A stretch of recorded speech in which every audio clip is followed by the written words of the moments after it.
پھر فرمایا ہم نے دی موسیٰ علیہ السلام کو تورات اور فرقان. فرقان کسے کہتے ہیں؟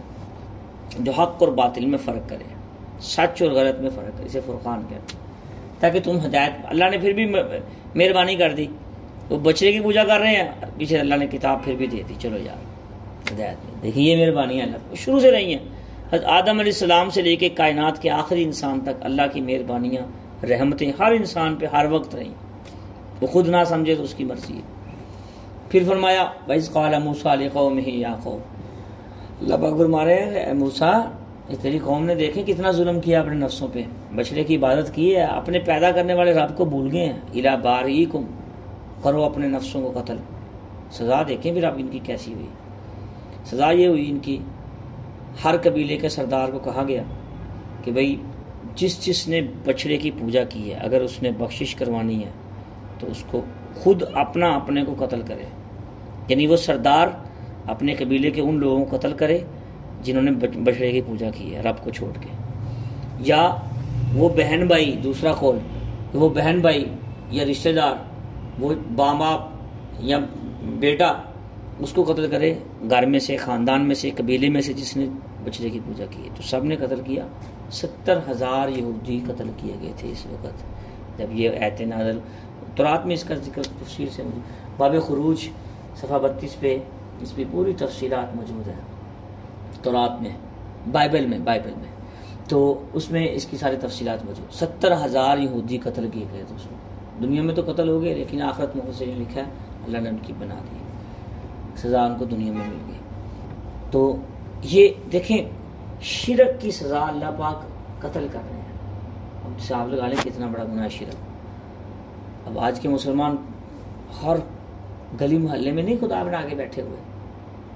اب اگر اس پہ آئیں گے تو ہم بہت دور تک ہمارا ٹاپک نکل جائے گا. آج کے مسلمان کو ایک ہی پیغام ہے کہ اپنے بنانے والے کو چھوڑ کے جو اپنے ہاتھ سے بنے ہوئے چیزیں ہیں یا رب کی بنی ہوئی چیزیں ہیں ان کی طرف توجہ ہٹا لے اور ایک خالق کی طرف، مخلوق سے توجہ ہٹا لے، خالق کی طرف توجہ لے، کامیاب ہو جائے گا. جب تک ہماری نظریں اللہ کی طرف نہیں آئیں گی، اللہ تعالیٰ کی طرف نہیں آئیں گی، ایسے ٹھوکریں کھاتے رہیں گے. کھا رہے ہیں امت میں، دیکھ لیں ہر طرف. وہ جو انسان اصول یاد رکھیں، جو انسان رب کے جتنا قریب ہوگا اتنا پریشان کم ہوگا، زندگی سکھی ہوگی.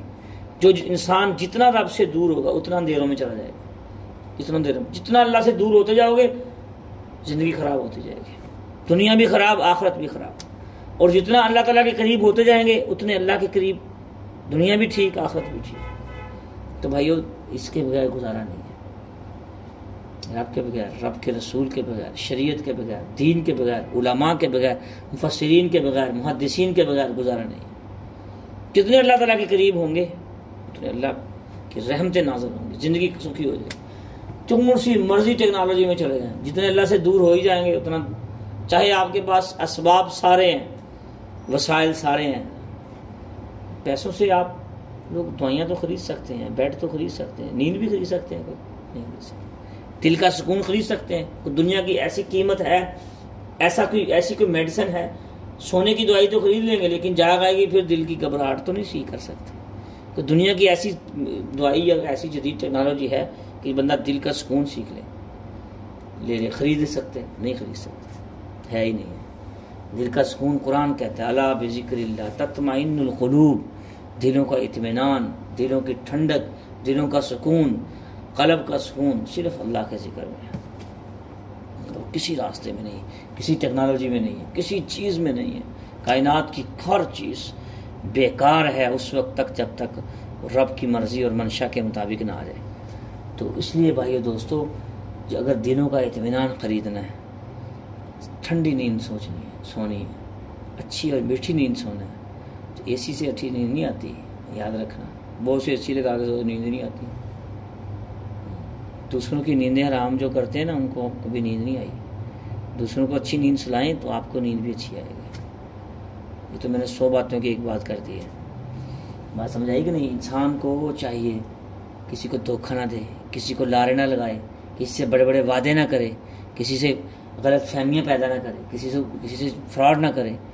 یہ ایک بندہ اگر ہماری وجہ سے پریشان ہے، ہماری زبان کی وجہ سے یا ہمارے کسی دھوکے کی وجہ سے یا ہمارے کسی ادارے لگانے کی وجہ سے یا ہمارے بڑے بڑے وعدے کرنے کی وجہ سے اگر اس کی نیند اڑی ہوئی ہے یا اس کا دل پریشان ہے تو ہم خوش نہیں رہ سکتے. یہ مت سوچیں کہ ہم کسی کو پریشان کر کے خود خوش رہ جائیں.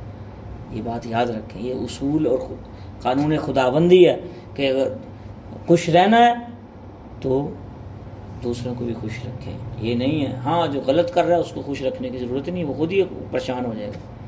لیکن بلا وجہ کسی کو پریشان نہ کریں, بلا وجہ کسی کے دکھ اور درد کا حصہ نہ بنے, اس کو تکلیف کا ذریعہ نہ بنے, بلا وجہ کسی کو تکلیف نہ پہنچائیں. یہ نقصان یہ بندے کو بڑے دور تک لے جاتا ہے. اس کا حساب کتاب دنیا میں ہی شروع ہو جاتا ہے اس بندے کا. جو بندہ دوسروں کی تکلیف کا سبب بنتا ہے نا, اس کو حساب کتاب آخرت میں شروع نہیں ہوتا, قبر میں دنیا میں ہی شروع ہو جاتا ہے. یہ باتیں میری یاد رکھنا. یہ اصول خداوندی ہے. اللہ تعالیٰ ہمیں ان کو سمجھنے کی توفیق عطا فرمائے. 70,000 یہودی جو ہیں وہ مارے گئے اس میں. ذالکم خیر لکم عند بارئکم, یہ بہتر ہے تمہارے لیے تمہارے رب کی طرف سے. اس میں اللہ کی حکمتیں تھیں. تاب علیکم, توبہ اللہ نے قبول کی, ان کی توبہ قبول کی. تو انہ هو التواب الرحیم, وہ خدا تو وہ ہے بڑا توبہ قبول کرنے والا ہے, بڑا غفور الرحیم ہے, پھر بھی معاف کر دیتا ہے. انسان جس مرضی لیول پہ جہاں مرضی چلا جائے اللہ کو دل سے پکارے, دل سے محبت کرے. اللہ تعالیٰ کے بارے میں جیسا گمان رکھیں گے ویسا وہ آپ سے معاملہ کریں گے. اچھا گمان رکھنا چاہیے اللہ تعالیٰ کے بارے میں. اگر اچھا گمان پیدا نہیں ہوتا تو کسی عالم کے پاس بیٹھیں, اس سے پوچھیں, کسی مفتی صاحب کے پاس بیٹھیں, اس سے پوچھیں بھی اللہ تعالیٰ کے بارے میں اچھا گمان کیسے ہوتا ہے. کوئی معاملہ غلط ہوتا ہے نا, کوئی کسی معاملے میں کسی ٹریک سے, شریعت سے, دین سے ہٹ رہے ہیں, تو بجائے نیٹ سے, گوگل سے, یوٹیوب سے سرچ کرنے کی بجائے نا کہ اوریجنل جا کے ماں باپ کے پاؤں دبا لیا کریں. کس نے آپ ہفتے میں, مہینے میں ماں باپ کے پاؤں دبائے؟ کوئی ہے؟ ہاتھ کھڑا کر کے تو مجھے دکھا دیں. خوش قسمت جو ہے وہ خوش قسمت, جن کے ماں باپ ہیں وہ اس سے بھی بڑے خوش قسمت. سب سے خوش قسمت انسان وہ ہے دنیا میں جس کے پاس ایمان اور اسلام ہے, اس کے ماں باپ بعد جو ماں باپ اور ماں باپ کے پاؤں دباتا ہے. بعض لوگ یار پاؤں نہیں دباتے لیکن بد دعا بھی نہیں لیتے. ایک بندہ پاؤں دباتا ہے لیکن تنگ بھی بڑا کر دے, اس کا فائدہ کوئی نہیں ہے. پاؤں دبانے کا مطلب کیا ہے؟ پاؤں دبانے کا مطلب یہ ہے, صرف مٹھیاں بھرنا ہی مطلب یہ نہیں ہوتا کہ ماں باپ کو کسی بھی معاملے میں تنگ نہ کرے. بالخصوص مالی معاملات میں ماں باپ کو پریشان نہ کرے. ماں باپ سے حساب کتاب نہ کرے. اللہ آپ سے حساب کتاب نہیں کرے گا. دوسروں کو درگزر کریں گے, اللہ آپ سے درگزر کرے گا. دوسروں سے اچھا معاملہ کریں گے, اللہ تعالیٰ آپ سے اچھا معاملہ کرے گا. جب اللہ ہمیں اتنی غلطیاں چھوڑ دیتا ہے, ہماری پکڑ نہیں کرتا, تو ہم ماں باپ کو, بہن بھائیوں کو غلطیاں نہیں چھوڑ سکتے. غلطی, غصہ آ جاتا ہے انسان کو, غلطی ہو جاتی ہے, پھر ویسے ہی ہو جاؤ دوبارہ. ماں باپ کو نخرے نہیں دکھانے چاہیے. بیچارے پالتے پالتے بوڑھے ہو گئے ہیں, خود کو جوان کر دی ہے. اب آپ ان کے لیے ہر روز سینکڑوں واقعات نہیں ہو رہے بے دینی کی وجہ سے. سب سے بڑا بدبخت وہ بچہ ہے جس سے ماں باپ ڈرتے ہیں, اس کی ناراضگی سے.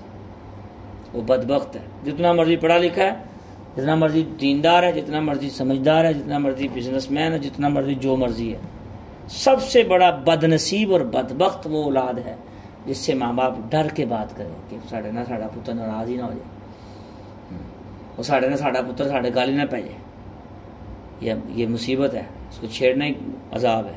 ایسے سب سے بڑا بدبخت وہ انسان جس سے ماں باپ بات کرے یا ماں باپ جس کو دیکھ کے خوش ہو.